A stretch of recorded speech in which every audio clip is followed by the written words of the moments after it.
Suamiku pergi ke Jepang bersama ibu mertua dan keluarganya untuk menikah lagi dengan wanita selingkuhannya. Dengan angkuh suami menelponku berkata, "Sebelum kami pulang ke Indonesia, pergi bawa ibumu yang tua itu, angkat kaki dan kosongkan rumahku." Tapi saat suami dan selingkuhannya pulang, mereka syok histeris melihat rumah mewahnya sudah hancur. Dari dalam mobil aku tersenyum puas melihat pemandangan itu. Mereka tak tahu siapa aku sebenarnya. Sebelum ceritanya dimulai, silahkan tulis di kolom komentar dari daerah mana saja teman-teman yang menonton cerita ini. Jangan lupa like dan subscribe agar channel ini bisa semakin berkembang dan bisa mempersembahkan cerita yang lebih menarik lagi. Dari luar, rumah itu adalah lambang kesuksesan. Pilar-pilar putih menjulang tinggi menopang atap bergaya Mediterania. Taman yang terawat sempurna mengelilingi kolam renang biru jernih yang berkilauan di bawah matahari tropis. Mobil-mobil mewah terparkir rapi di garasi yang luas. Siapapun yang lewat akan berdecak kagum, membayangkan keluarga yang tinggal di dalamnya pastilah keluarga paling bahagia di dunia. Namun, bagi Vera, rumah itu adalah sangkar emas yang menyimpan neraka tersembunyi. Malam itu, seperti malam-malam lainnya, ruang makan mewah itu terasa dingin meskipun pendingin ruangan disetel dalam suhu nyaman. Aroma masakan Vera yang lezat, rendang, sop buntut, dan udang galah saus mentega, menguar, namun tidak mampu menghangatkan suasana. Di meja makan, Adit, suaminya, duduk di kepala meja. Wajahnya tampan, namun matanya sibuk menatap layar ponsel, jarang sekali terangkat. Di seberangnya duduk Ibu Ika, ibu mertuanya. Wanita parubaya itu masih terlihat cantik dalam balutan daster sutra mahal, namun bibirnya yang tipis selalu tertarik ke bawah, seolah mencium bau busuk permanen. Di sisi meja yang lain, duduk Ibu Lina, ibu kandung Vera, yang menatap piringnya dengan gugup. Vera sendiri berdiri di dekat meja, menuangkan air putih untuk Adit. Hijab sederhana yang ia kenakan tampak kontras dengan kemewahan ruangan itu. "Vera, teh untuk ibu mana? Kamu ini bagaimana? Sudah tahu kebiasaan ibu," tegur Ibu Ika dengan suara tajam, tanpa memandang Vera. Nadanya bukan meminta, melainkan memerintah. "Maaf, Ibu. Sebentar, Vera ambilkan," jawab Vera lembut, segera bergegas ke dapur.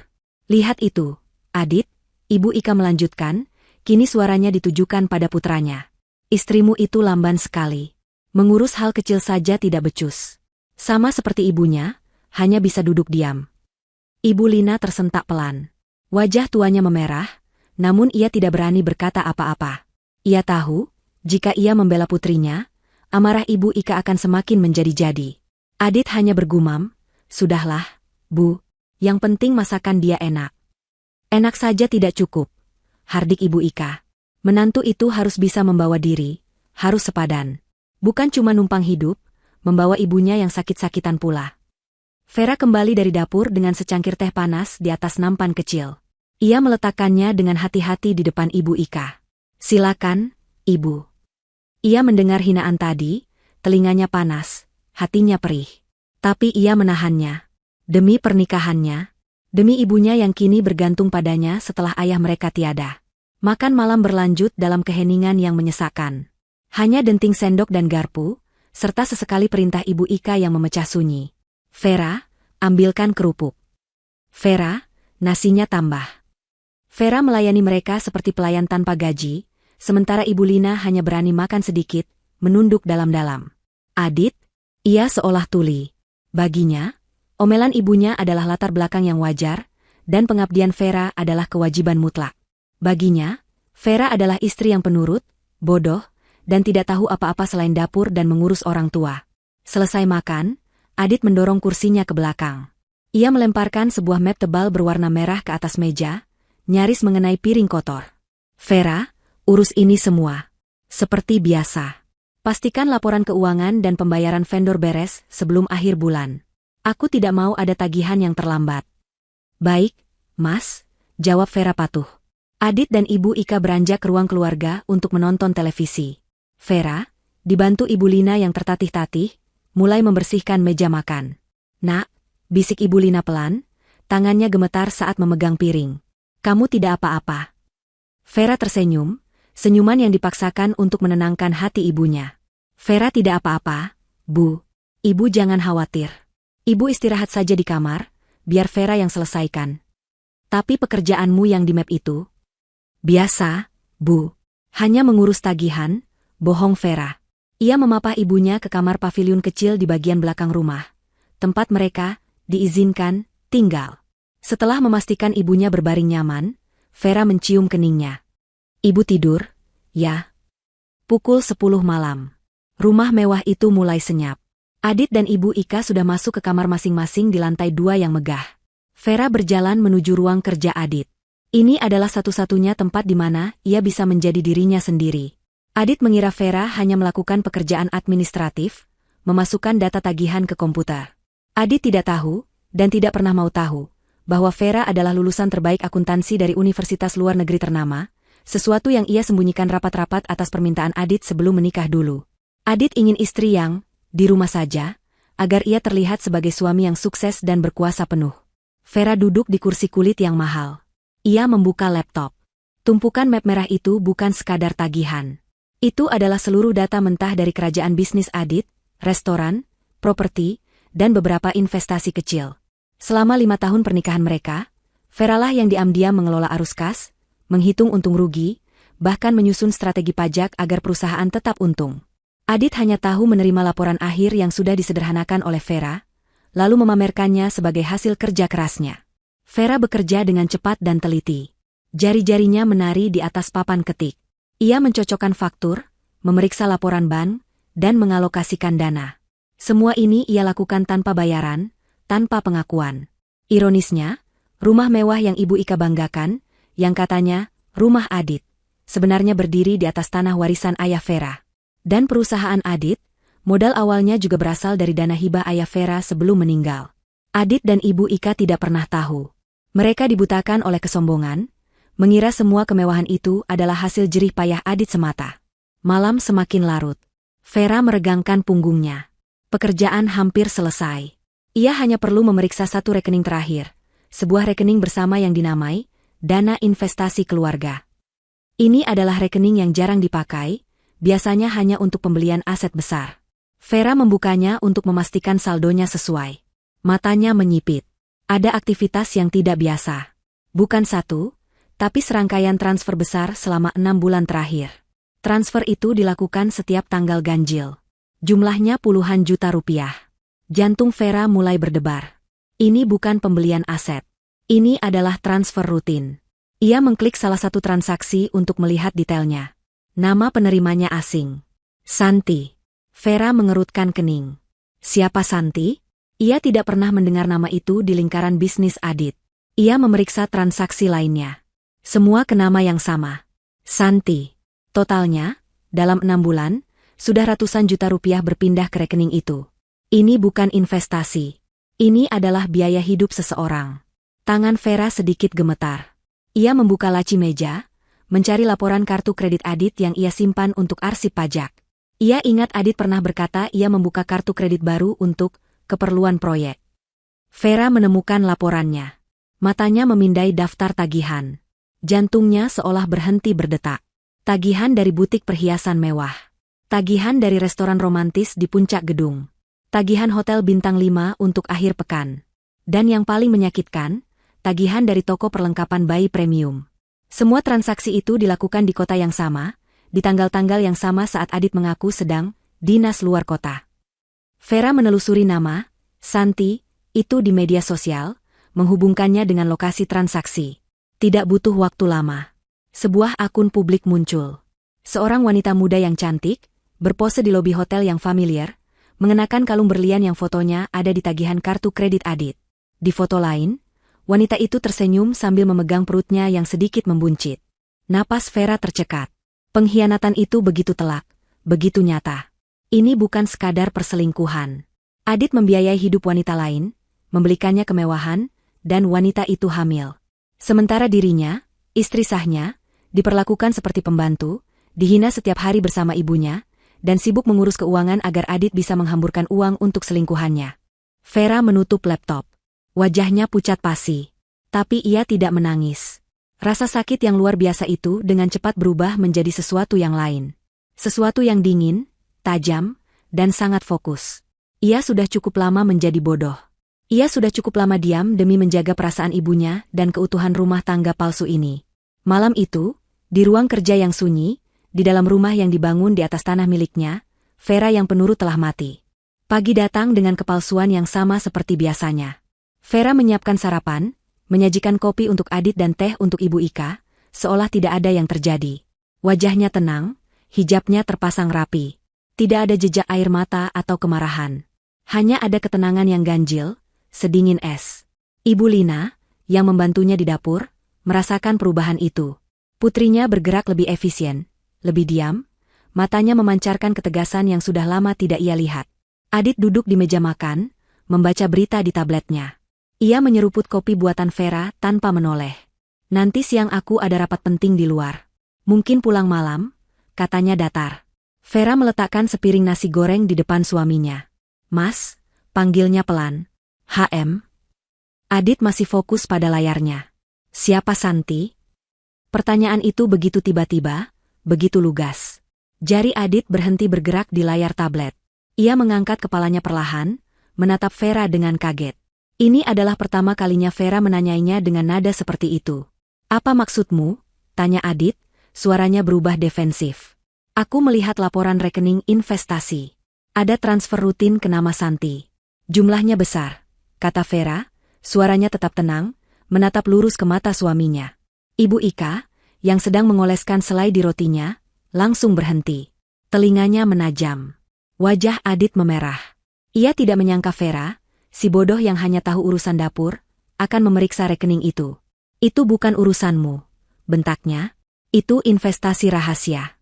Kamu tidak akan mengerti bisnis beginian. Investasi. Vera bertanya lagi. Investasi di butik perhiasan? Investasi di hotel bintang 5 setiap akhir pekan? Investasi perlengkapan bayi? Mata Adit membelalak. Ia tertangkap basah. Kamu melacakku? Beraninya kamu memeriksa barang-barang pribadiku. Kamu tidak percaya padaku. Adit membalikkan keadaan, mencoba menggunakan kemarahan untuk menutupi kesalahannya. Cukup. Ibu Ika menggebrak meja. Sendok peraknya berdenting keras. Ia bangkit berdiri, menunjuk wajah Vera dengan jari gemetar. Dasar perempuan tidak tahu diuntung. Sudah bagus anakku mau menikahimu, perempuan miskin yang membawa beban ibunya yang sakit. Sekarang kamu berani menuduh suamimu? Kamu pikir kamu siapa? Hinaan itu meluncur deras. Vera hanya diam, menatap Ibu Ika dengan tatapan yang tidak bisa diartikan. Kamu pasti iri karena Adit sukses. Lanjut Ibu Ika, semakin menjadi-jadi. Kamu takut Adit meninggalkanmu, makanya kamu mengarang cerita selingkuh. Iya, kan? Kamu mau memeras Adit? Ibu. Vera mencoba berbicara. Diam. Aku tidak bicara denganmu, hardik Ibu Ika. Ia beralih ke Adit. Adit, lihat. Ibu sudah bilang dari dulu, perempuan ini tidak tulus. Dia hanya mengincar hartamu. Ceraikan saja dia. Usir dia dan ibunya dari rumah ini. Adit, yang tadinya terpojok, kini menemukan sekutunya. Ia ikut berdiri. Benar kata ibu. Kamu sudah keterlaluan, Vera. Bukannya mendukung suami, kamu malah menuduh yang tidak-tidak. Aku muak dengan kecurigaanmu. Vera menatap dua orang di depannya. Suaminya dan ibu mertuanya. Pasangan sempurna dalam kebohongan dan kesombongan. Vera tidak membela diri lagi. Ia hanya mengangguk pelan. Baik. Maafkan aku, ucapnya datar. Adit dan Ibu Ika tertegun. Mereka mengharapkan Vera menangis, memohon, atau berteriak. Tapi Vera hanya bersikap dingin. Ia berbalik, mengambil piring kotornya, dan berjalan ke dapur. Kemenangan Adit dan Ibu Ika terasa hampa.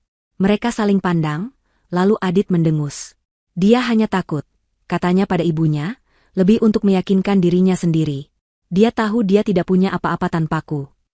Beberapa hari kemudian, suasana rumah semakin tegang. Adit dan Ibu Ika sengaja bersikap seolah Vera tidak ada. Mereka berbicara melompati kepalanya. Suatu malam saat makan malam, Ibu Ika membuat pengumuman besar. Minggu depan, katanya dengan wajah berseri-seri, kita sekeluarga besar akan pergi liburan. Ke Jepang. Adit tersenyum lebar. Aku sudah urus semuanya, Bu. Tiket, hotel terbaik di Tokyo dan Kyoto. Sudah saatnya kita bersenang-senang. Keluarga besar yang dimaksud adalah adik-adik Adit, sepupunya, beserta pasangan mereka. Mereka semua diundang. Vera, yang sedang menuangkan sup, bertanya pelan, "Kita?" Ibu Ika tertawa mengejek. Tawa yang dibuat-buat. "Ya ampun, Vera. Tentu saja kamu tidak ikut. Siapa yang akan mengurus rumah sebesar ini? Dan siapa yang akan menjaga ibumu? Masa ibumu yang sakit-sakitan mau dibawa naik pesawat jauh-jauh? Nanti merepotkan saja." Itu adalah penolakan yang telak dan penghinaan yang disengaja. Adit tidak membelanya. Ia hanya sibuk dengan ponselnya, seolah-olah percakapan itu tidak penting. Vera hanya mengangguk. "Baik, Ibu. Semoga liburannya menyenangkan." Lagi-lagi, reaksinya yang tenang membuat Ibu Ika jengkel. Ia ingin melihat Vera hancur. Tapi wanita itu semakin tegar seperti batu karang. Hari keberangkatan pun tiba. Subuh itu, Vera sudah sibuk membantu menyiapkan koper-koper mahal Adit dan Ibu Ika. Ia bahkan memasakkan bekal sarapan untuk mereka makan di perjalanan menuju bandara. Ia melakukan semua tugasnya sebagai istri dengan sempurna. "Kamu yakin tidak mau kami antar ke bandara?" tanya Adit, sedikit canggung. Ini adalah basa-basi paling minimal yang bisa ia lakukan. "Tidak perlu, Mas. Kalian sudah pesan taksi online yang besar, kan? Aku harus menjaga Ibu Lina. Beliau semalam kurang tidur," jawab Vera lembut, membenarkan kerah kemeja Adit. Sentuhannya ringan, namun terasa dingin. Adit dan Ibu Ika berangkat diiringi lambaian tangan Vera dari depan pintu. Rumah mewah itu langsung terasa lengang. Tapi Vera tidak beristirahat. Ia segera masuk ke kamar ibunya. "Ibu, kita harus pergi sekarang," katanya. Ibu Lina, yang sudah berpakaian rapi, tampak bingung. "Pergi kemana, Nak?" "Ke tempat yang lebih aman. Pak Agung sudah menunggu di luar." Pak Agung adalah orang kepercayaan almarhum ayah Vera. Seorang pria parubaya yang setia dan efisien, yang selama ini Vera minta untuk mengawasi aset-aset tersembunyi keluarganya. Dengan bantuan Pak Agung, Vera membawa ibunya keluar dari rumah itu, hanya membawa dokumen penting dan beberapa pakaian. Mereka tidak pergi ke rumah kontrakan sempit. Mereka pergi ke sebuah penthouse di puncak gedung apartemen paling mewah di pusat kota, sebuah properti yang juga tidak diketahui Adit. "Nak, apa yang terjadi?" tanya Ibu Lina cemas, saat melihat kemewahan apartemen baru mereka. Vera memeluk ibunya. "Vera akan jelaskan nanti. Sekarang Ibu istirahat. Di sini aman, tidak akan ada yang menghina Ibu lagi." Setelah menenangkan ibunya, Vera tidak beristirahat. Ia punya firasat buruk. Ia harus memastikan.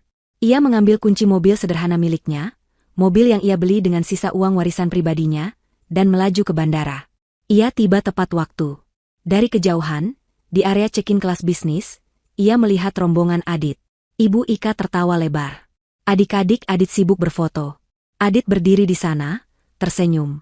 Dan kemudian, Vera melihatnya. Seorang wanita muda menghampiri mereka. Wanita yang ia kenali dari foto di media sosial. Santi. Hati Vera mencelos. Jadi, ini bukan liburan keluarga. Ini adalah tamasya pengkhianatan. Adit membawa selingkuhannya berlibur bersama keluarganya. Dan pemandangan berikutnya adalah yang paling menghancurkan. Ibu Ika, ibu mertuanya yang selalu menghinanya, berbalik dan memeluk Santi dengan hangat. Ibu Ika mengelus perut Santi yang membuncit itu dengan senyum bahagia. Adit kemudian merangkul pinggang Santi dengan mesra, mencium pipinya, di depan seluruh keluarganya. Mereka semua tahu. Seluruh keluarga Adit tahu tentang perselingkuhan ini dan mereka merestuinya. Mereka semua bersekongkol untuk membuangnya. Vera memegang kemudi erat-erat. Ia tidak tahu ia sedang melihat apa. Kalung. Santi mengenakan kalung berlian yang sama dengan yang dipakai Ibu Ika. Kalung kembar. Itu adalah kalung yang Adit beli bulan lalu, yang ia klaim sebagai investasi barang, dan disimpan di brankas. Ternyata itu hadiah untuk istri baru dan ibunya. Vera memundurkan mobilnya. Air mata tidak lagi terbendung. Tapi ini bukan air mata kesedihan. Ini adalah air mata kemarahan yang membara. Mereka telah mengambil semuanya.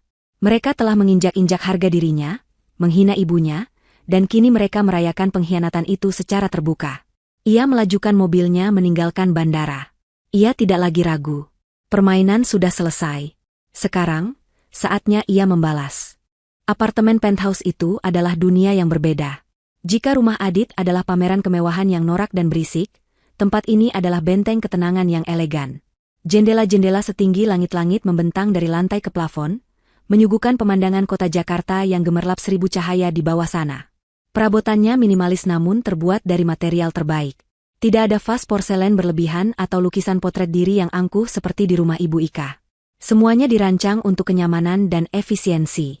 Vera memapah ibunya ke kamar tidur utama, yang memiliki ranjang empuk dan kamar mandi pribadi yang lebih besar dari kamar pavilion mereka sebelumnya. Ibu Lina menatap sekeliling dengan cemas. Tangannya yang keriput mencengkeram lengan Vera. "Nak, tempat apa ini? Ini pasti sangat mahal. Uang dari mana, Vera? Kita tidak boleh menambah masalah." Ketakutan telah mendarah daging dalam diri wanita tua itu, setelah bertahun-tahun hidup di bawah bayang-bayang hinaan Ibu Ika. Vera menggenggam tangan ibunya, menuntunnya untuk duduk di tepi ranjang. "Ibu, tenang. Ini milik kita. Ini aman." Vera berlutut di depan ibunya, menatap mata tuanya dengan kesungguhan. "Ini adalah salah satu peninggalan ayah. Ayah menyiapkannya untuk kita, untuk berjaga-jaga. Tidak ada yang tahu tempat ini selain Pak Agung. Ayahmu." Mata Ibu Lina berkaca-kaca. "Bahkan setelah tiada, dia masih melindungi kita." "Selalu," bisik Vera. "Sekarang, Ibu istirahat. Vera akan pesan makanan enak. Ibu tidak perlu memasak, tidak perlu melayani siapapun.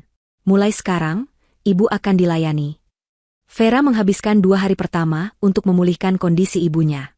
Ia memanggil dokter pribadi untuk memeriksa kesehatan Ibu Lina. Ia memesan layanan spa di kamar. Perlahan, gurat ketakutan di wajah ibunya mulai memudar, digantikan oleh kebingungan dan sedikit harapan. Selama itu pula, Vera tidak diam. Ia bekerja tanpa lelah di ruang kerja apartemen yang canggih. Ia memantau setiap pergerakan Adit dan keluarganya di Jepang melalui media sosial. Mereka tidak menahan diri. Ibu Ika, Adit, dan Santi mengunggah puluhan foto setiap hari. Foto-foto di kuil, foto-foto makan malam mewah, foto-foto Adit dan Santi berciuman di bawah bunga sakura buatan, karena saat itu bukan musimnya. Mereka menandai Vera di beberapa foto, sebuah tindakan kejam yang disengaja untuk menyakitinya. Mereka ingin Vera melihat apa yang telah ia lepaskan. Mereka ingin Vera hancur dan menyesal. Vera melihat semua itu. Ia menyimpan setiap foto, setiap video, setiap tanda terima digital yang masih bisa ia akses dari akun Adit. Ia tidak merasakan sakit lagi. Yang ada hanya rasa dingin yang menusuk. Ia sedang mengumpulkan amunisi. Ia tahu apa yang akan terjadi selanjutnya. Adit tidak akan puas hanya dengan memamerkan kebahagiaan barunya. Ia harus menghancurkan Vera sepenuhnya. Pada hari ketiga, telepon itu datang. Ponsel Vera, yang terhubung dengan akun komunikasi rumah, berdering. Nama Adit muncul di layar. Vera sedang duduk di sofa bludru abu-abu, minum teh melati. Ibu Lina sedang tidur siang di kamarnya. Vera menatap layar itu selama beberapa detik. Ia menarik napas dalam-dalam, menenangkan detak jantungnya. Kemudian, dengan tangan yang stabil, ia menerima panggilan video itu. Wajah Adit langsung memenuhi layar. Ia tampak sangat puas. Ia berada di sebuah restoran mewah, di sebelahnya duduk Santi yang bersandar manja di bahunya, dan di seberangnya, Ibu Ika tersenyum penuh kemenangan. "Halo, Vera," sapa Adit, suaranya penuh ejekan. "Bagaimana kabarmu di rumah besar yang sepi itu? Masih betah jadi pembantu?" Santi tertawa kecil, tawa yang dibuat-buat seperti lonceng murahan. Vera hanya menatap mereka. Wajahnya tenang, hijabnya terpasang sempurna. Ia tidak mengucapkan sepatah kata pun. Keheningannya membuat Adit jengkel. Ia ingin melihat Vera menangis. "Kenapa diam? Kaget? Oh, aku lupa mengenalkan. Ini Santi, istri keduaku. Kami baru saja mendaftarkan pernikahan kami di kedutaan." Santi mengangkat tangannya, memamerkan cincin berlian besar di jari manisnya, cincin yang dibeli menggunakan uang yang Vera kelola. "Salam kenal, Mbak Vera," katanya dengan nada manis yang palsu. "Adit, jangan buang-buang waktu," sela Ibu Ika, suaranya tak sabar. "Langsung saja ke intinya." Adit mengangguk, senyum angkuhnya kembali. Baik. Begini, Vera. Aku menelepon hanya untuk memberitahumu satu hal."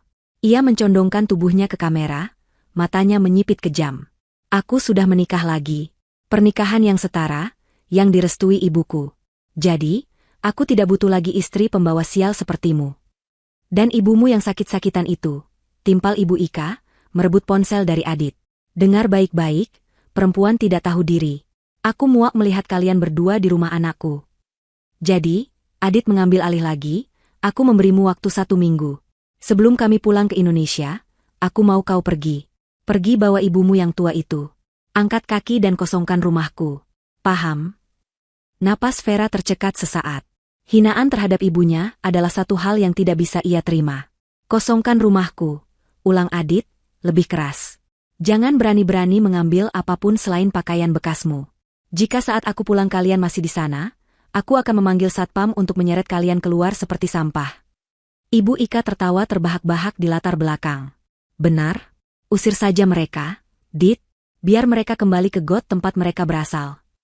Mereka menunggu. Mereka menunggu ledakan tangis. Mereka menunggu permohonan.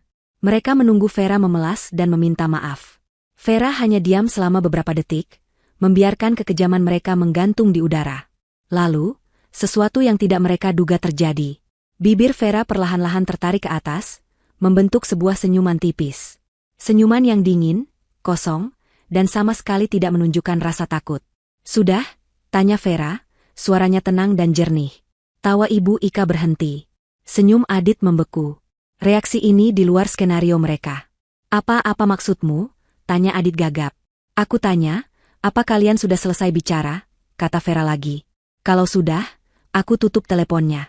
Aku sedang sibuk. Sibuk apa kamu? Sibuk menangis? Ejek Adit, berusaha menguasai keadaan. Sibuk mengurus hidupku, jawab Vera. Oh, ya. Selamat atas pernikahannya, Mas Adit. Dan Ibu Ika, selamat akhirnya mendapatkan menantu yang setara. Ia mengucapkan kata, setara, dengan penekanan yang tajam. Nikmati liburan kalian di Jepang. Pastikan kalian benar-benar menikmatinya. Karena itu akan jadi liburan terakhir kalian. Apa maksudmu? Kamu mengancamku? Bentak Adit. Aku?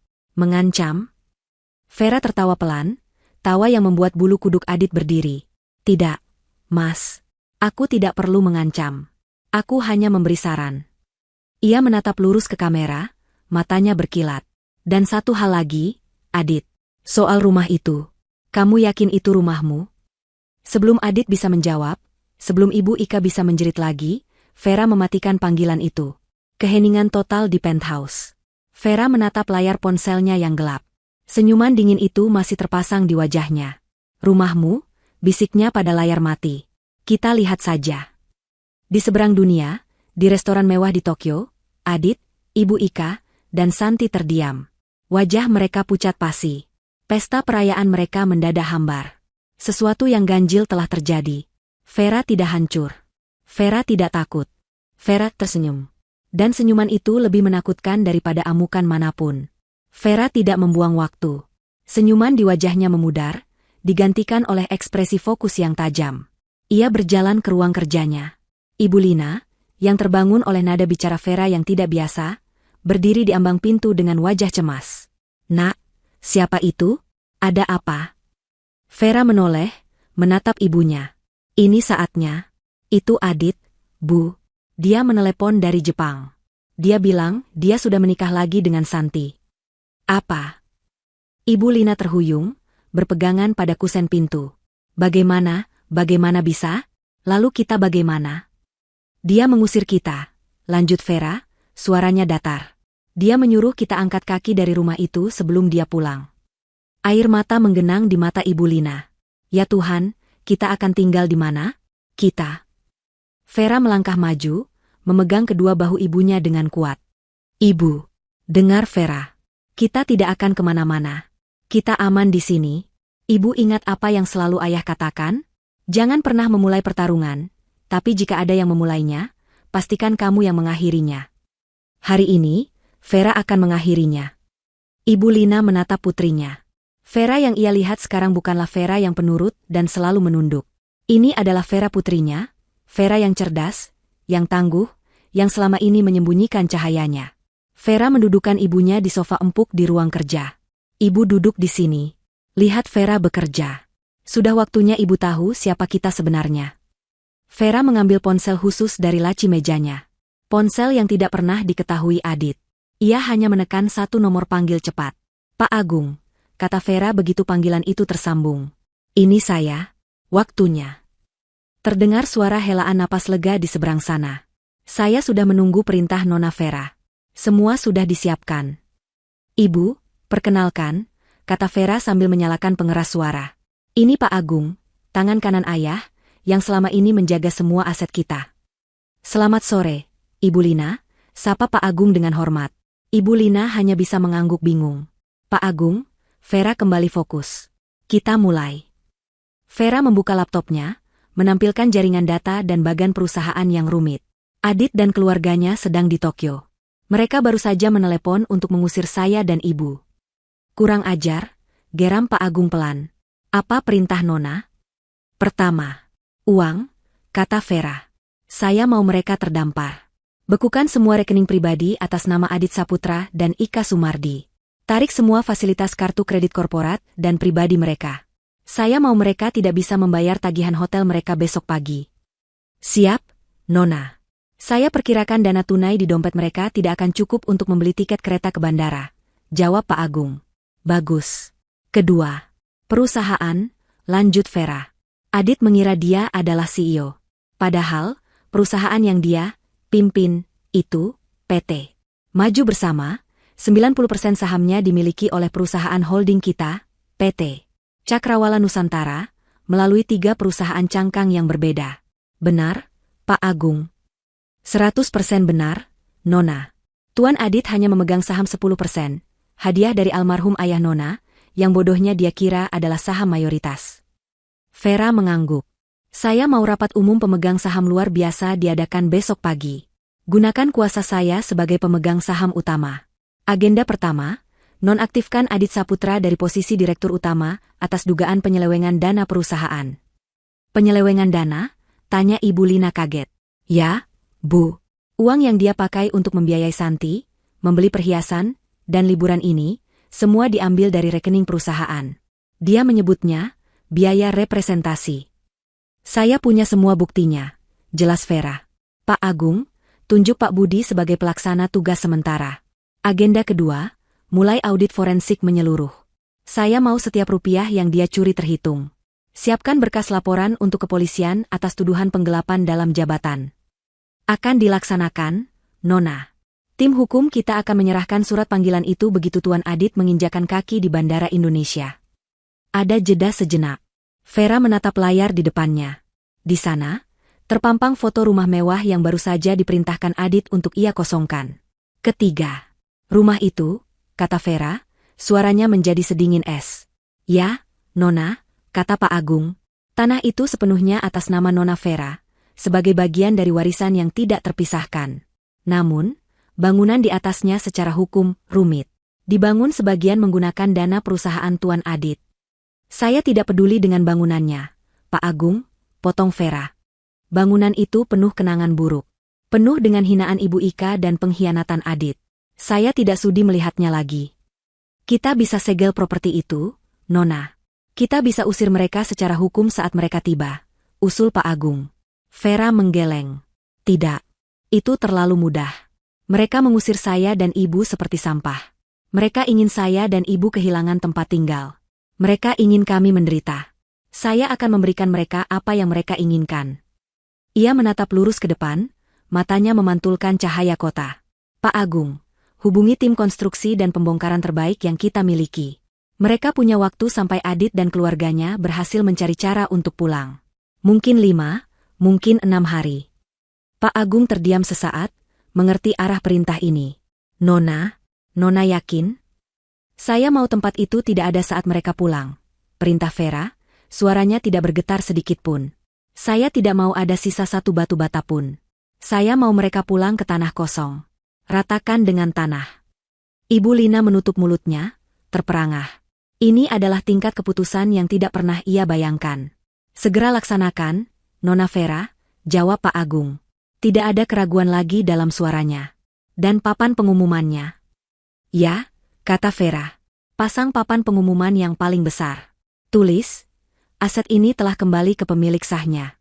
Segala bentuk pelanggaran akan diproses secara hukum.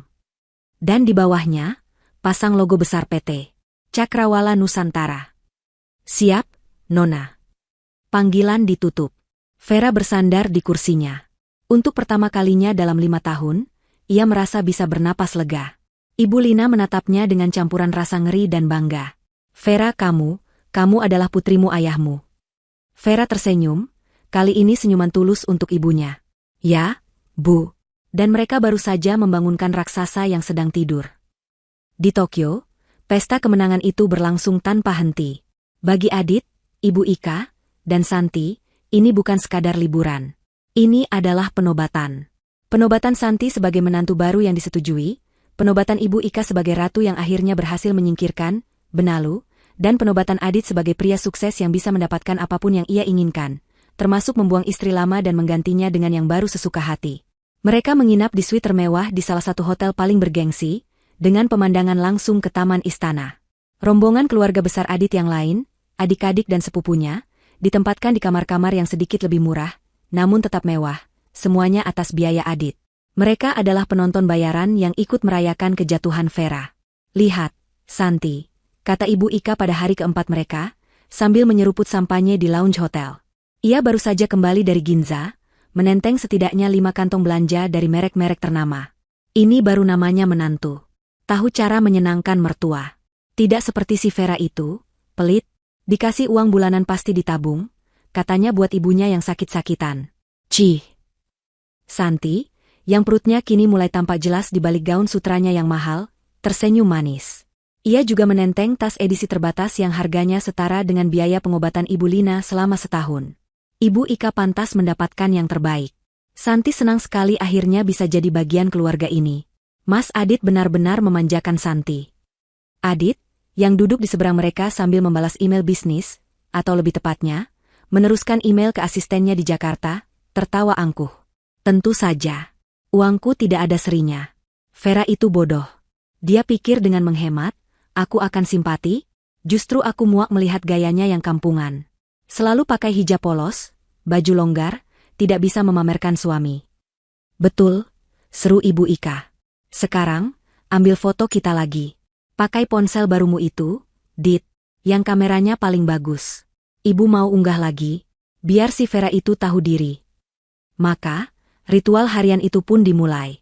Mereka berpose dengan latar belakang kemewahan.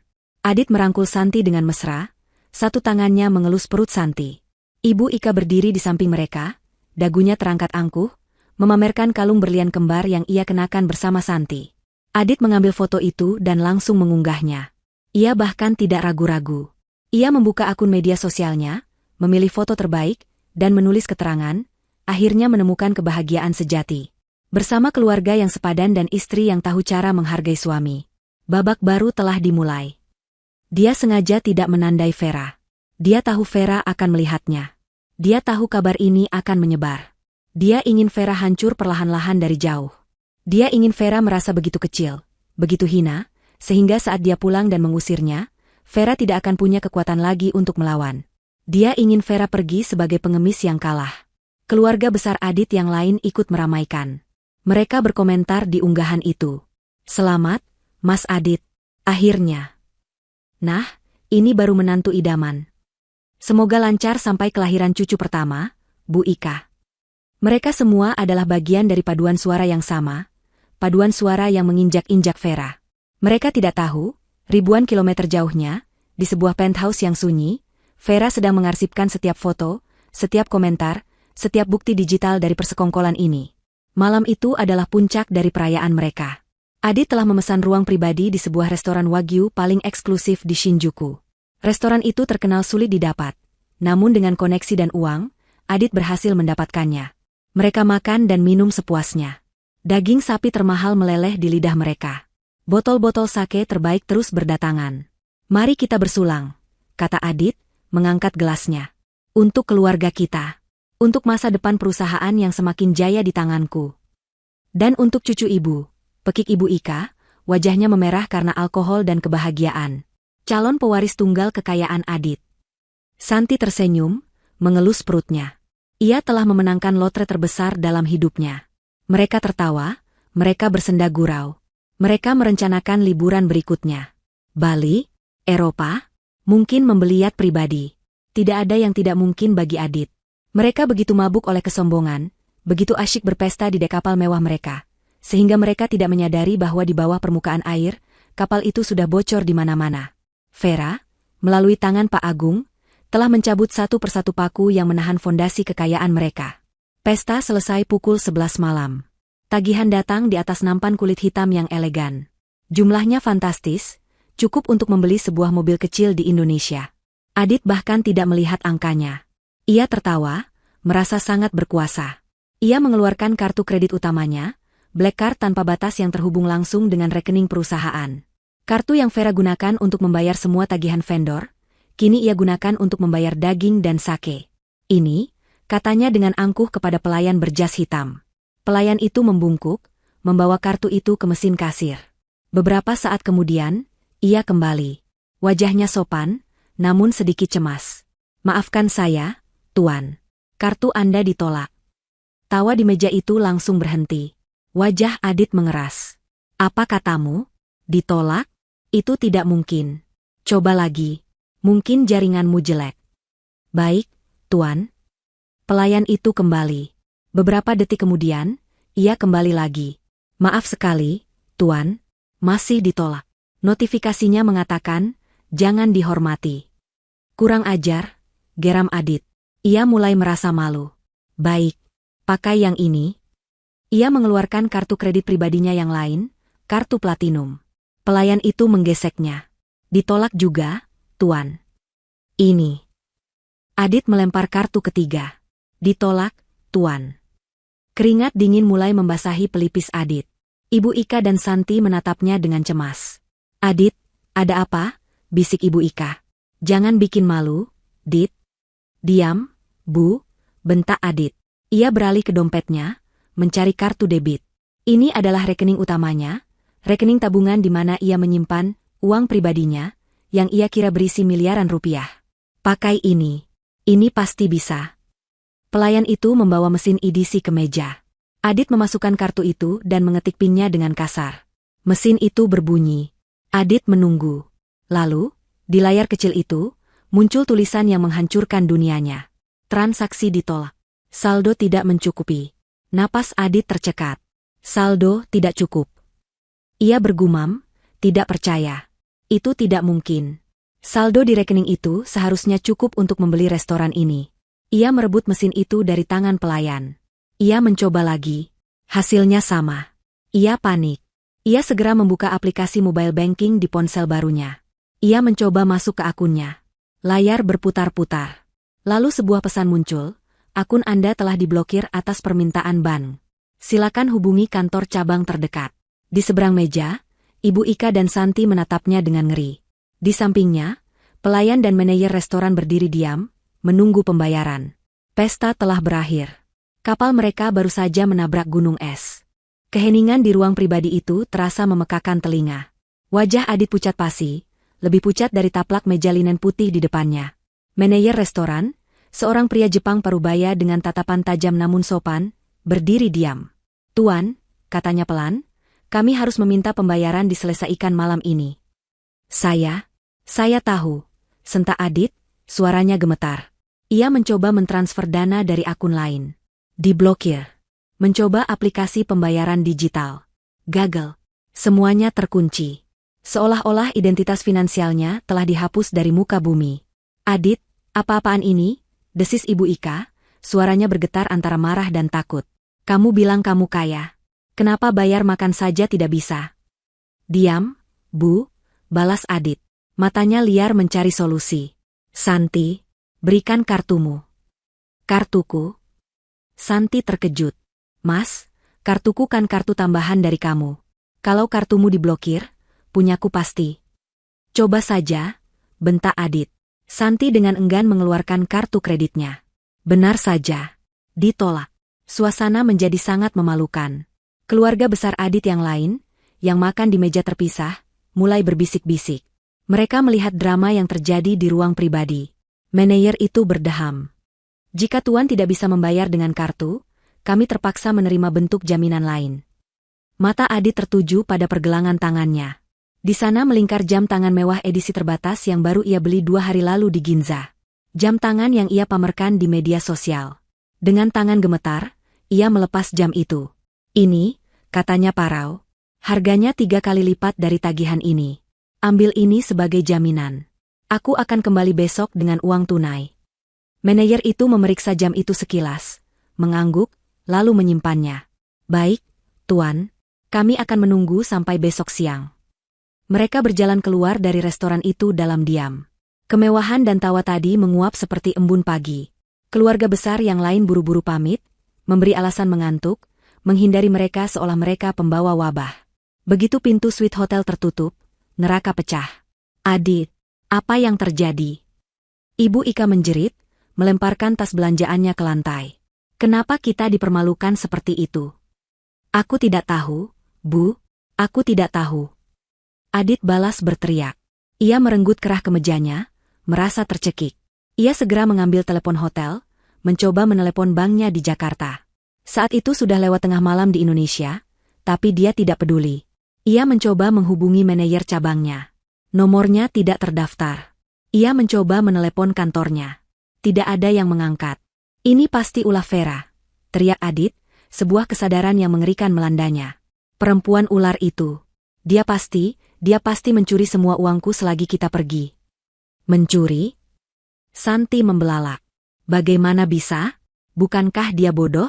Bukankah dia hanya tahu mengurus rumah? Aku tidak tahu bagaimana caranya. Adit mengacak-acak rambutnya frustrasi. Mungkin dia menyewa seseorang. Dia pasti sudah merencanakan ini. Dia menguras semua rekeningku. Terus kita bagaimana? Suara Santi meninggi, nada manjanya hilang, digantikan kepanikan murni. Aku sedang hamil, Mas. Aku butuh biaya. Hotel ini, tiket pulang kita. Ibu Ika berjalan mondar-mandir seperti singa betina yang terluka. Ini semua gara-gara kamu, Adit. Ibu sudah bilang, jangan terlalu percaya pada perempuan itu. Lihat sekarang. Kita jadi gembel di negeri orang. Ini semua salahmu. Salahku? Adit menunjuk ibunya. Ibu yang dari dulu menyuruhku menghinanya. Ibu yang menyuruhku mengusirnya. Ini semua karena kita terlalu cepat memberitahunya. Loh, kok jadi nyalahin ibu? Ibu Ika tidak terima. Ia beralih menatap Santi, mencari kambing hitam baru. Atau ini semua gara-gara kamu. Ia menunjuk Santi. Perempuan sial, sejak kamu datang, hidup Adit jadi berantakan. Kamu itu pembawa sial. Apa? Santi melotot. Ibu gila? Jelas-jelas ini ulah mantan istri Mas Adit. Kenapa jadi menyalahkan aku? Aku ini sedang mengandung cucu ibu. Harusnya ibu membela aku. Cucu? Cucu apa? Jangan-jangan itu bukan anak Adit. Tuduh ibu Ika kalap. Jaga mulut ibu, ya. Santi menjerit. Aku tidak terima dihina. Kedua perempuan itu bertengkar hebat, saling menjambak dan berteriak. Adit tidak punya tenaga untuk melerai. Ia terduduk lemas di sofa. Di tengah kekacauan itu, telepon di kamar berdering. Suaranya menusuk gendang telinga. Adit mengangkatnya dengan lunglai. Itu dari resepsionis. Selamat malam, Tuan Adit. Suara di seberang terdengar dingin dan profesional. Kami baru saja menerima notifikasi dari sistem kami. Kartu kredit yang Anda gunakan untuk deposit kamar telah ditolak dan dibatalkan oleh pihak bank. Sesuai prosedur, kami harus meminta Anda untuk segera melunasi seluruh tagihan menginap Anda malam ini juga, atau kami terpaksa meminta Anda untuk check out. Adit mematung. Tapi, ini sudah jam 1 malam. Kami beri waktu 1 jam, Tuan. Jika tidak, kami akan mengirim keamanan untuk mengosongkan kamar. Telepon ditutup. Kepanikan sesungguhnya baru saja dimulai. Mereka terjebak. Mereka tidak punya uang untuk membayar hotel. Mereka tidak punya uang untuk makan besok. Mereka tidak punya uang untuk pulang. Mereka terdampar. Ibu Ika dan Santi berhenti berkelahi. Wajah mereka sama-sama pucat. Bagaimana ini, Dit? Bisik Ibu Ika, tangisnya meledak. Adit menatap sekeliling ruangan yang mewah itu. Tas-tas belanjaan yang tadi mereka banggakan kini terlihat seperti tumpukan sampah. Matanya tertuju pada leher ibunya. Pada kalung berlian kembar. Lalu pada pergelangan tangan Santi, tempat gelang berlian baru melingkar. Kita harus pergi dari sini, kata Adit, suaranya parau. Kemasi barang. Hanya yang penting. Pergi kemana? Tanya Santi. Kita harus menjual sesuatu. Adit menelan ludah, rasa malu membakarnya. Kita harus menjual perhiasan itu. Semua yang baru kita beli. Kita jual untuk membeli tiket pulang. Apa? Ibu Ika menjerit histeris. Kalungku? Tidak. Ini milikku. Ibu mau jadi gembel di sini atau pulang? Teriak Adit, amarah dan keputusasaan bercampur jadi satu. Kita harus pulang. Kita harus kembali ke Jakarta. Aku akan menghancurkan Vera. Aku akan membuatnya membayar untuk ini. Tidak ada pilihan lain. Dini hari itu, mereka menyelinap keluar dari lobi hotel mewah itu, menyeret koper-koper mereka. Mereka tidak lagi terlihat seperti turis kaya. Mereka terlihat seperti buronan. Mereka berjalan di jalanan Tokyo yang sepi, mencari pegadaian pertama yang buka, putus asa untuk menjual kemewahan palsu mereka demi beberapa lembar yen, agar bisa membeli tiket pesawat termurah. Tiket kelas ekonomi, di kursi paling belakang, untuk penerbangan paling akhir. Perjalanan pulang yang hina baru saja akan dimulai. Perjalanan pulang itu adalah kebalikan mutlak dari perjalanan mereka pergi.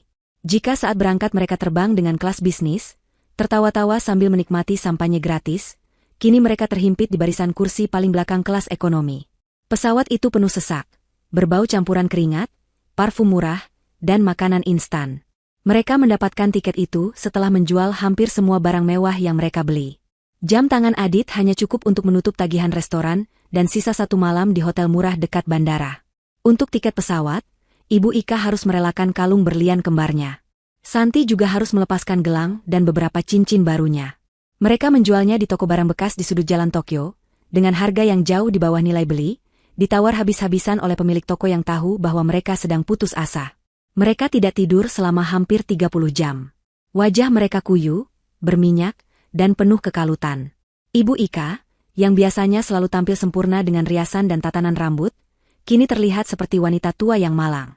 Rambutnya lepek, matanya bengkak karena menangis dan marah. Ia tidak berhenti mengomel sejak mereka menginjakan kaki di Bandara Narita. Omelannya tertahan di pesawat, berubah menjadi bisikan-bisikan penuh racun yang ia tujukan pada Adit. Ini semua gara-gara kamu, Dit. Gara-gara kamu terlalu cepat bertindak. Gara-gara kamu berurusan dengan perempuan ular itu. Desisnya, suaranya serak. Kamu lihat sekarang. Ibu dipermalukan. Perhiasan ibu satu-satunya, kenang-kenangan dari almarhum bapakmu, harus dijual. Kamu anak macam apa? Adit hanya memejamkan mata, kepalanya bersandar di jendela pesawat yang bergetar. Ia terlalu lelah untuk berdebat. Tapi dalam benaknya, api amarah berkobar lebih panas dari mesin jet di luar sana. Ini bukan salahnya. Ini salah Vera. Vera si pengkhianat. Vera si pencuri. Ia membayangkan apa yang akan ia lakukan pada wanita itu. Ia akan menyeretnya ke kantor polisi dengan tangannya sendiri. Ia akan membuatnya membusuk di penjara. Ia akan mengambil kembali setiap rupiah yang Vera curi. Ia akan membuat Vera dan ibunya mengemis di jalanan. Pikiran akan balas dendam itu menjadi satu-satunya bahan bakar yang membuatnya tetap waras. Di sisi lain Adit, Santi duduk membatu. Ia tidak menangis lagi. Ia hanya menatap kosong kesandaran kursi di depannya. Wajahnya pucat. Rasa mual di perutnya bukan lagi karena kehamilannya, tapi karena ketakutan. Ia telah menikahi seorang pria yang kini bangkrut. Ia telah mempertaruhkan segalanya, reputasinya, masa depannya, untuk menjadi Nyonya Adit Saputra. Dan kini, gelar itu terasa hampa. Ia memegang perutnya. Bagaimana nasib anaknya? Bagaimana ia akan melahirkan di rumah sakit mewah yang ia impikan? Bagaimana ia akan membeli semua perlengkapan bayi mahal yang sudah ia pilih? Ia menoleh menatap Adit. Pria yang beberapa hari lalu terlihat begitu berkuasa dan kaya raya, kini terlihat begitu kalah. Begitu menyedihkan. Rasa cinta yang ia kira ia miliki, yang sebenarnya adalah cinta pada kemewahan, menguap seketika. Yang tersisa hanya kejengkelan dan rasa tertipu. Penerbangan 9 jam itu terasa seperti 90 tahun. Mereka tidak makan. Makanan pesawat yang disajikan, nasi dengan sedikit daging dan sayuran layu, terlihat menjijikan bagi lidah mereka yang terbiasa wagyu. Mereka hanya minum air putih, menjaga agar tidak dehidrasi. Akhirnya, roda pesawat menyentuh landasan Bandara Soekarno-Hatta. Udara panas dan lembab Jakarta langsung menyergap mereka begitu pintu pesawat dibuka. Kontras yang menyakitkan dengan udara sejuk Tokyo. Mereka berjalan di koridor bandara, menyeret koper-koper mereka yang kini terasa sangat berat. Koper-koper itu masih koper mahal, tapi isinya kini hanya pakaian kotor dan sedikit oleh-oleh murah yang tersisa. Mereka harus mengantre panjang di imigrasi bersama ratusan penumpang lain. Kebanyakan adalah pekerja migran yang baru pulang.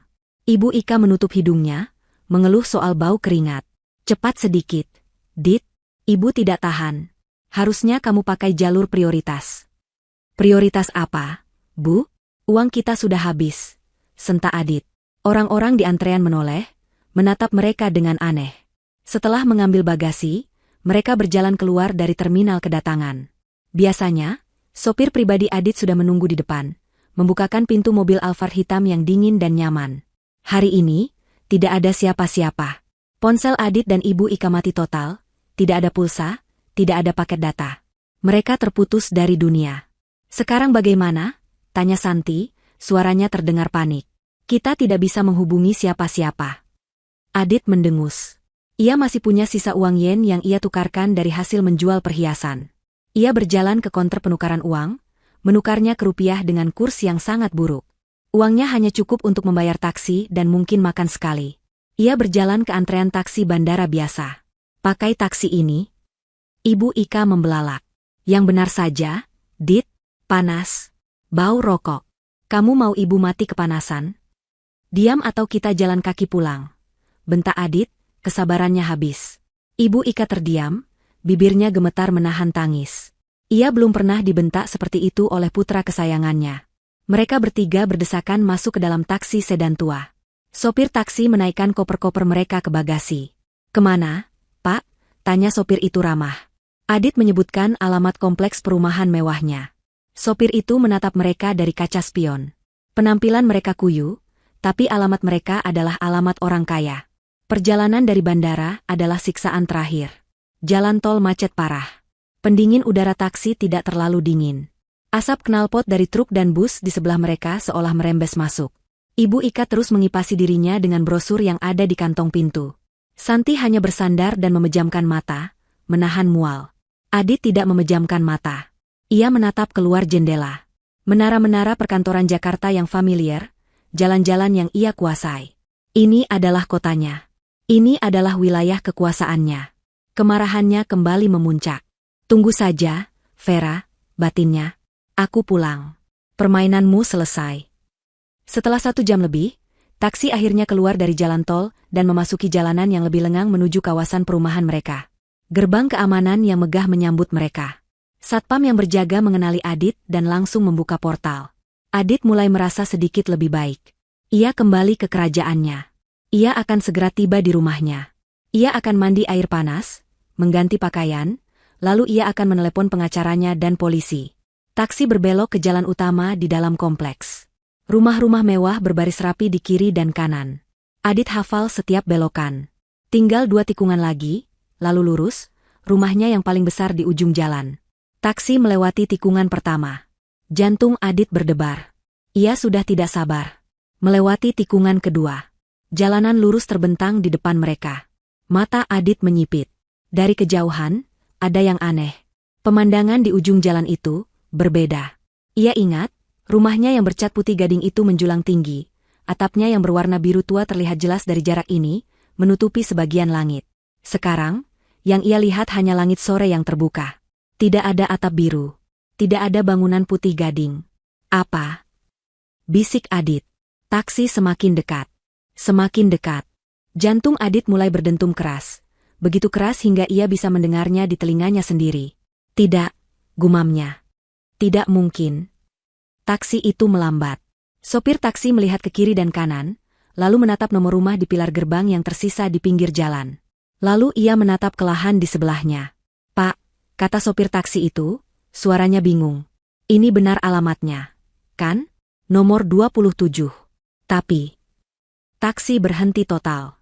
Di depan mereka, di tempat seharusnya berdiri istana mewah 3 lantai milik Adit, kini yang ada hanyalah sebidang tanah kosong yang coklat dan rata. Dunia Adit berhenti berputar. Udara di dalam taksi terasa tersedot habis.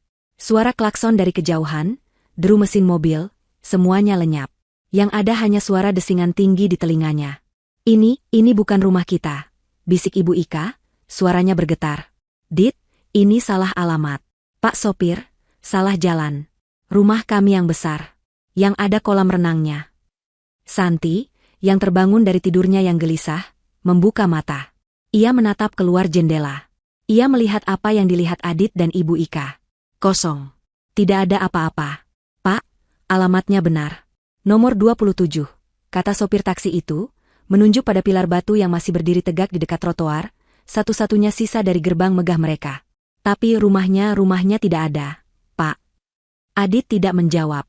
Ia mendorong pintu taksi dengan kasar dan melangkah keluar. Kakinya terasa seperti jeli. Ia berdiri di atas aspal jalanan di depan properti miliknya. Angin sore meniup debu coklat dari lahan itu, menerpa wajahnya. Di sanalah seharusnya ruang tamunya berada. Di sana seharusnya tangga spiral marmer tempat Ibu Ika biasa berpose. Di sana seharusnya kolam renang tempat ia berencana mengadakan pesta. Kini, semuanya hanya tanah. Tanah yang sudah diratakan dengan sempurna oleh alat berat. Tidak ada puing. Tidak ada sisa tembok. Tidak ada pecahan kaca. Hanya tanah kosong yang bersih. Seolah-olah rumah itu diangkat begitu saja dari pondasinya dan lenyap ke udara. Di belakangnya, pintu taksi terbuka lagi. Santi terhuyung keluar, kedua tangannya memegangi perutnya. Matanya membelalak ngeri. Tidak, bisiknya. Tidak mungkin. Kemana rumahnya? Mas Adit, kemana harta kita? Jeritannya pecah menjadi isak tangis yang histeris. Kakinya lemas. Ia terduduk begitu saja di aspal yang panas, tidak peduli lagi pada apapun. Ibu Ika menyusul keluar. Ia berdiri kaku selama beberapa detik. Matanya membelalak tak percaya, bergerak liar dari pilar bernomor 27 ke tanah kosong di depannya. Otaknya tidak mampu memproses kenyataan itu. Rumahku. Lirihnya. Rumahku, yang bangun? Tidak. Lalu, sebuah jeritan melengking keluar dari tenggorokannya. Jeritan yang tidak manusiawi, penuh kengerian dan kehilangan. Tidak Rumahku. Ia mencengkeram kepalanya, matanya berputar ke atas, dan tubuhnya ambruk ke samping. Ia pingsan di atas tanah berdebu di pinggir jalan. Adit tidak menoleh. Ia tidak peduli pada Santi yang histeris atau ibunya yang pingsan. Tatapannya terpaku pada tanah itu. Ia berjalan maju, langkahnya berat seperti robot. Ia melangkahi trotoar, kakinya menginjak tanah coklat yang gembur. Ini adalah tanahnya. Ini adalah rumahnya. Ia berjalan ke tengah-tengah lahan. Di sini. Tepat di titik ini. Disinilah brankasnya berada, tersembunyi di balik lukisan palsu. Ia berjongkok. Ia mengambil segenggam tanah dan debu. Tanah itu terasa hangat oleh sisa matahari sore. Ia meremasnya. Butiran tanah mengalir melalui sela-sela jarinya. Hilang. Semuanya hilang. Ia tidak mengerti. Bagaimana mungkin sebuah rumah sebesar ini hilang dalam seminggu? Ini bukan pencurian. Ini adalah penghancuran total. Vera. Sebuah raungan primitif keluar dari dalam dadanya. Nama itu meledak di udara, penuh amarah, kebencian, dan untuk pertama kalinya, ketakutan. Apa yang kau lakukan? Di mana kau, perempuan sialan? Vera. Ia berteriak dan terus berteriak. Suaranya menggema di tanah kosong itu. Beberapa tetangga dari rumah seberang mulai mengintip dari balik tirai mereka, menyaksikan drama yang mengerikan itu. Sopir taksi, yang ketakutan melihat 3 penumpangnya bertingkah seperti orang gila, buru-buru membuka bagasinya. Ia melempar koper-koper mereka begitu saja ke pinggir jalan, di samping tubuh Ibu Ika yang tergeletak. Ia melompat kembali ke mobilnya, memutar balik dengan cepat, dan tancap gas meninggalkan tempat itu. Ia tidak mau berurusan dengan polisi atau rumah sakit jiwa. Kini mereka benar-benar sendirian. Adit, berdiri gemetar di tengah tanah kosong. Santi, menangis meraung-raung di jalanan. Ibu Ika, terbaring pingsan di debu. Dan di sekeliling mereka, tumpukan koper-koper murah hasil kepulangan mereka yang hina. Mata Adit yang liar tiba-tiba menangkap sesuatu. Sesuatu yang tadi tidak ia perhatikan. Di sudut depan lahan, dekat pilar nomor 27, tertancap sebuah tiang. Di tiang itu, terpasang sebuah papan pengumuman yang besar, baru, dan dicetak profesional. Ia terhuyung-huyung berjalan ke arah papan itu. Napasnya tersengal-sengal. Ia harus menyingkirkan debu dari matanya untuk membaca tulisan di atasnya. Kata-kata itu dicetak tebal dengan huruf kapital hitam yang tegas. Dijual, aset sitaan atas nama Adit Saputra. Adit merasakan darahnya surut dari wajahnya.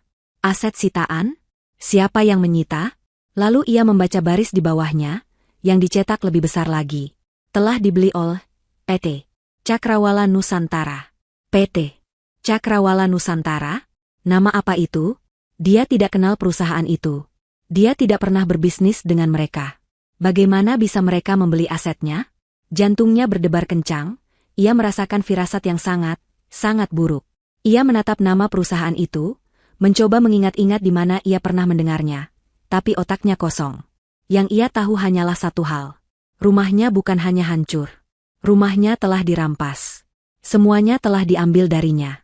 Saat Adit masih terpaku menatap papan pengumuman itu, mencoba mencerna arti dari PT Cakrawala Nusantara, sebuah suara decitan ban pelan terdengar di aspal di belakangnya. Itu bukan suara taksi tua yang kabur. Ini adalah suara yang berat, halus, dan berwibawa. Suara kendaraan mahal yang berhenti dengan presisi. Adit tidak menoleh. Ia masih terlalu syok. Santi, yang tangisnya mulai mereda menjadi isakan pelan, mengangkat kepalanya yang basah oleh air mata dan ingus. Ia melihatnya. Sebuah mobil Rolls-Royce hitam legam, berkilauan seperti obsidian di bawah cahaya senja, telah berhenti tepat di samping mereka. Mobil itu begitu mewah, begitu megah, membuat semua mobil lain di kompleks itu terlihat seperti mainan anak-anak. Kacanya gelap gulita, memantulkan pemandangan kehancuran mereka, Santi yang terduduk di aspal, Ibu Ika yang masih pingsan di tanah, dan koper-koper mereka yang berserakan. Santi terdiam. Bahkan dalam mimpinya yang paling liar, ia belum pernah melihat mobil semahal itu dari dekat. Siapa ini? Apa mereka berhenti untuk menolong? Perlahan, kaca jendela belakang di sisi penumpang turun tanpa suara. Di dalam, di atas kursi kulit berwarna krem yang empuk, duduklah Vera. Ia tidak lagi terlihat seperti pelayan yang kuyu. Hijab sutra berwarna emerald green melilit kepalanya dengan anggun, serasi dengan setelan blazer dan celana panjang berpotongan sempurna yang ia kenakan. Wajahnya dirias tipis namun profesional, menonjolkan matanya yang kini menatap lurus ke depan dengan ketenangan yang mematikan. Ia terlihat berkuasa, tenang, dan sangat kaya. Di sampingnya, duduk Ibu Lina. Wanita tua itu tidak lagi terlihat sakit-sakitan. Ia mengenakan pakaian yang bagus, wajahnya segar, dan tatapannya tidak lagi menunjukkan rasa takut. Ia menatap lurus ke depan, ke tanah kosong di mana ia dulu dihina setiap hari. Adit, merasakan ada yang mengawasinya, akhirnya berbalik badan. Matanya bertemu dengan mata Vera. Dunia Adit kembali jungkir balik. Ini Vera. Tapi ini bukan Vera istrinya. Ini orang asing. Ini adalah wanita yang memancarkan aura kekuatan yang begitu besar, hingga membuatnya sulit bernapas. Ia membandingkan penampilan Vera yang sempurna dengan Santi yang berantakan di aspal. Ia membandingkan ketenangan Ibu Lina dengan Ibu Ika yang tergeletak pingsan. Vera? Desisnya. Nama itu terasa pahit di lidahnya. Kamu. Ini semua perbuatanmu? Vera menolehkan kepalanya perlahan. Tatapannya sedingin es. Kau mencari rumahmu, Adit? Tanyanya. Suaranya jernih, tenang, dan bergema di jalanan yang sepi itu. Tidak ada kemarahan. Tidak ada histeria. Hanya fakta. Sayang sekali. Ia berhenti sejenak, membiarkan Adit tergantung.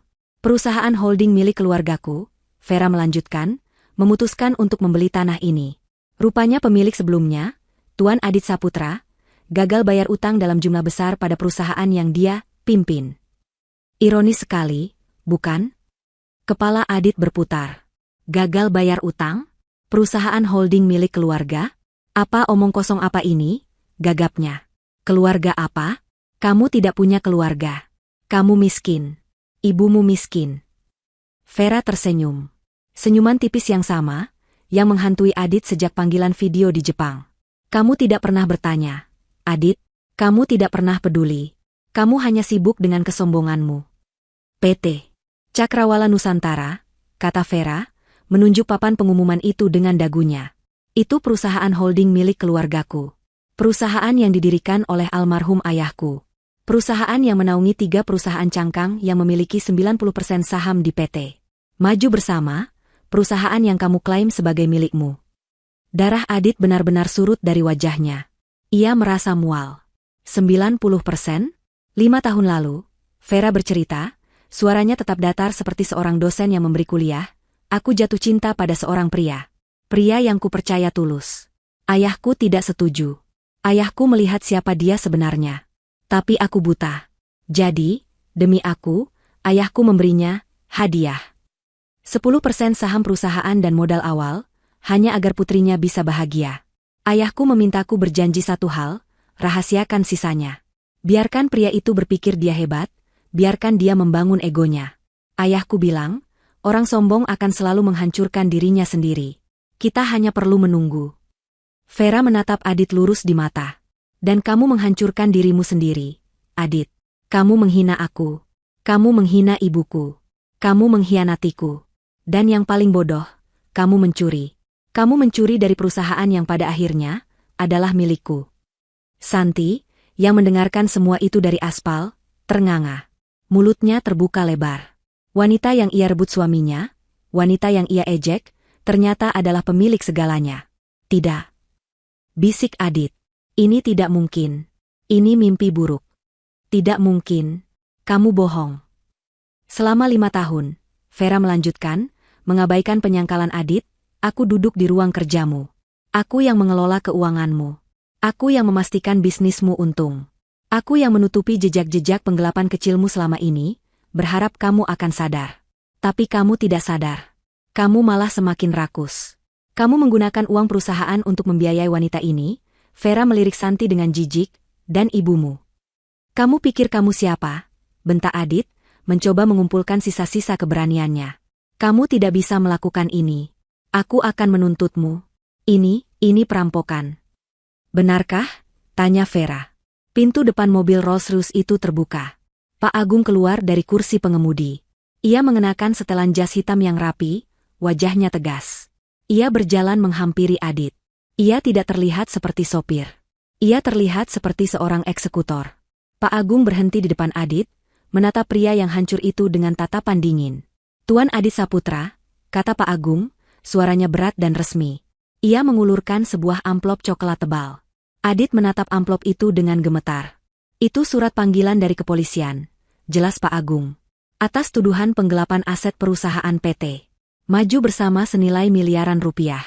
Semua bukti transaksi, pembelian perhiasan, biaya liburan ke Jepang menggunakan dana perusahaan, sudah kami serahkan. Tidak. Adit menggelengkan kepalanya. Itu uangku. Aku direkturnya.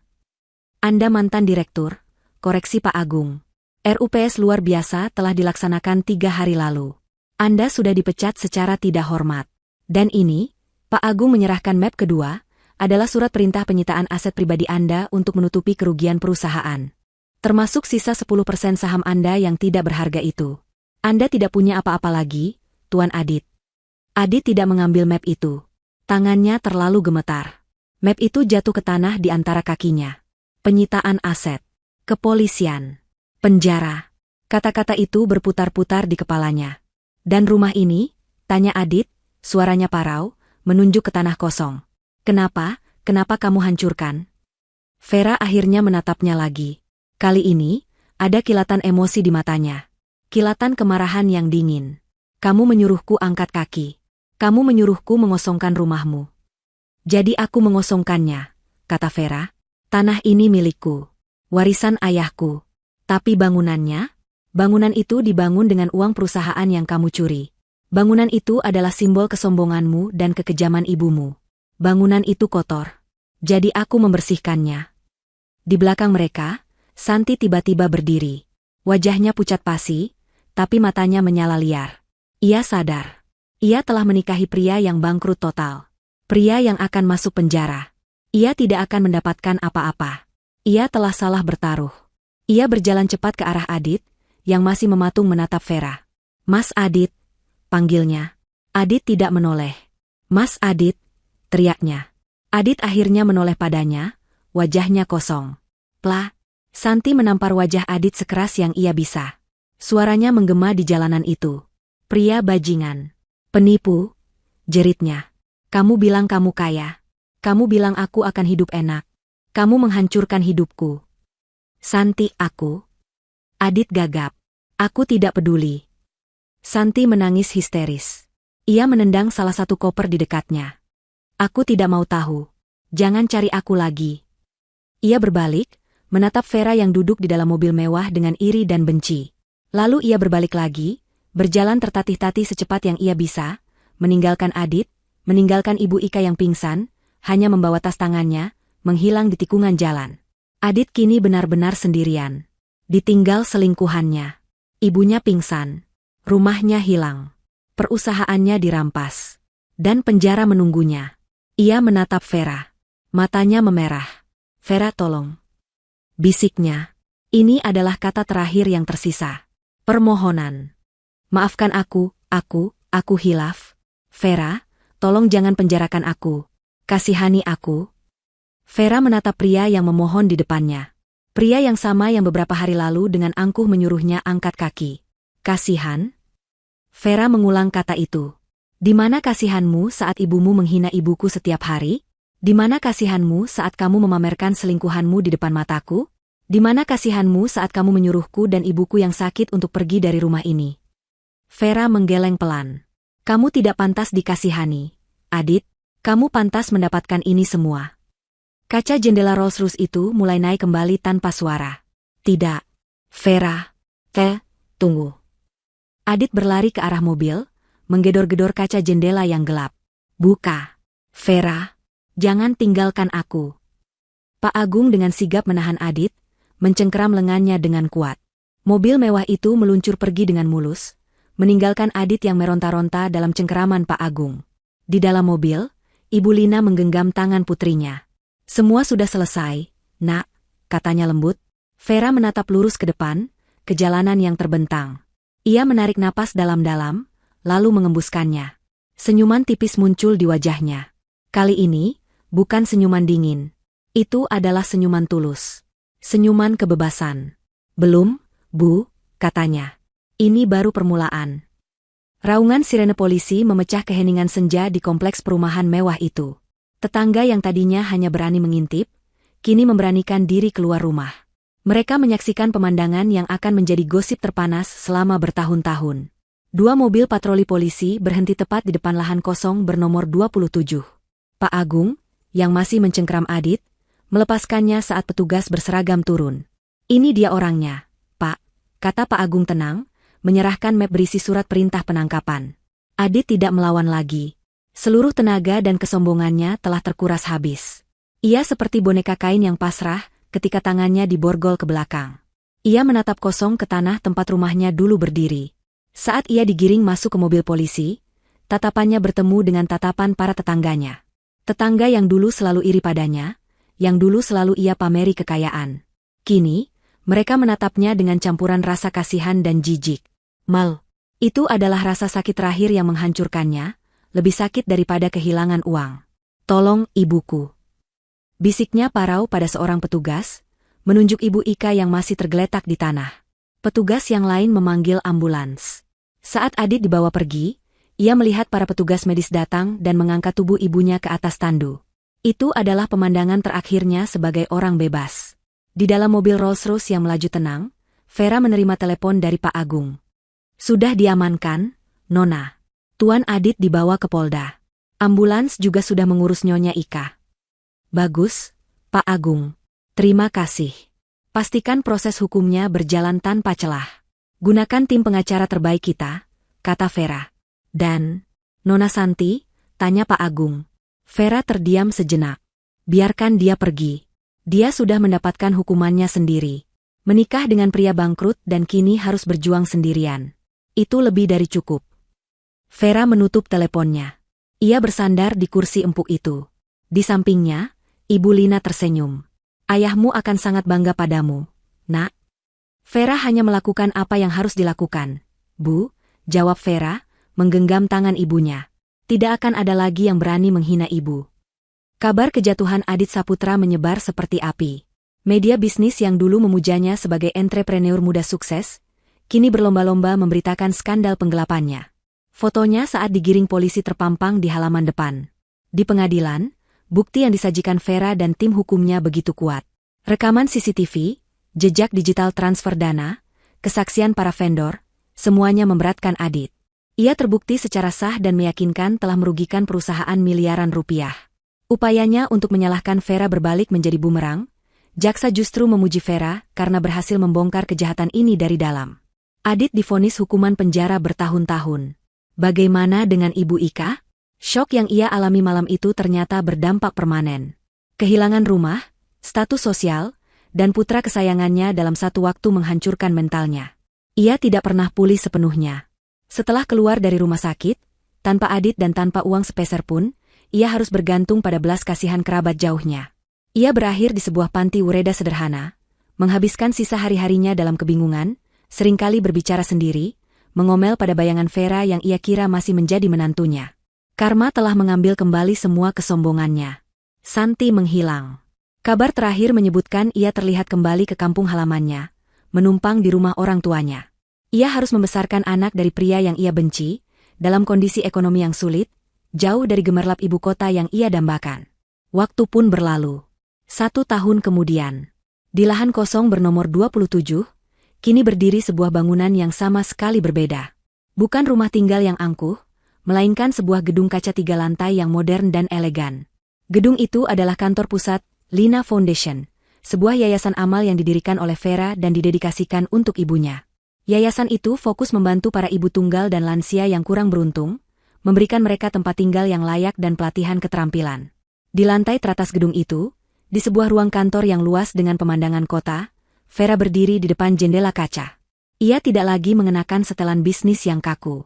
Ia mengenakan gamis sederhana namun anggun, hijabnya terulur menutupi dada. Di mejanya, terpampang plakat nama, Vera Hairunisa, Ketua Yayasan. Ia telah mengambil alih PT Cakrawala Nusantara, namun ia tidak menjalankannya sendiri. Ia menunjuk Pak Agung sebagai CEO, membiarkan para profesional mengurus bisnis warisan ayahnya. Baginya, uang bukan lagi tujuan. Uang adalah alat. Alat untuk menebus waktu yang hilang dan untuk berbuat kebaikan. Pintu kantornya terbuka pelan. Ibu Lina masuk, mendorong troli kecil berisi 2 cangkir teh hangat dan sepiring kue basah. Sudah sore, Nak. Waktunya istirahat, kata Ibu Lina, senyumnya kini begitu tulus dan damai. Ia terlihat jauh lebih muda dan sehat. Vera berbalik dan tersenyum. Terima kasih, Bu. Mereka duduk bersama di sofa kecil di sudut ruangan, minum teh sambil menatap matahari terbenam. Mereka tidak lagi membicarakan masa lalu. Tidak ada lagi Adit, tidak ada lagi Ibu Ika. Neraka itu telah benar-benar padam, digantikan oleh kedamaian yang mereka bangun sendiri. Besok, panti asuhan yang baru diresmikan.